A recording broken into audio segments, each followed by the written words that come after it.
pour affiner tes textes, pour comprendre les subtilités d'un texte, pour voir les sous-entendus et pour améliorer ta compréhension.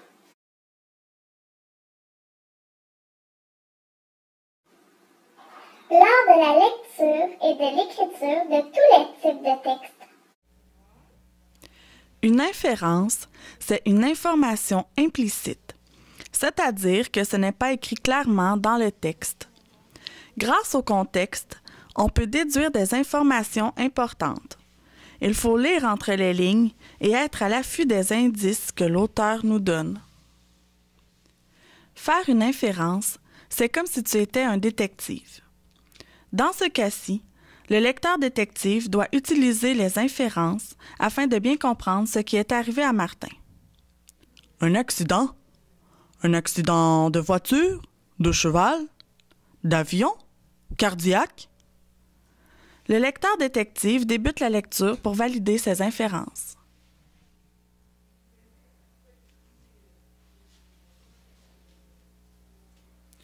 Il a l'air fatigué. Ses yeux sont fermés. Il boit un café et fait cuire ses toasts. Ce doit être le matin. Notre lecteur détective poursuit sa lecture pour valider son inférence. L'école ferme ses portes. Il doit y avoir une tempête de neige. Mais il pourrait y avoir d'autres raisons. Verglas, panne d'électricité. La lecture doit continuer.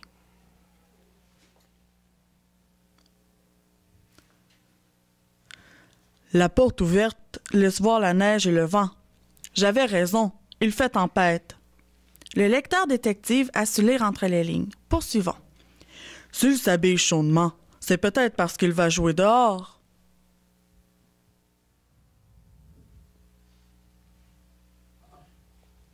Oh, si Martin sacre ainsi, c'est que quelque chose est arrivé. Peut-être a-t-il glissé, ou peut-être que son auto ne démarre pas. Voilà probablement l'accident dont il est question dans le titre. Même dans les textes, on peut faire des inférences. En voici la preuve. Ce n'est pas un problème d'auto. Ou, si c'est aussi douloureux, c'est probablement cassé. Il va devoir aller à l'hôpital. Il a effectivement la jambe cassée. Il marchera avec des béquilles. Pas très pratique quand une tempête sévit. Le lecteur détective a réussi à bien comprendre l'histoire grâce aux nombreuses inférences. Quand on lit une BD, un texte d'école, un roman, un article de journal, devenez un lecteur détective. Le texte vous donne des indices, sachez les interpréter pour bien comprendre.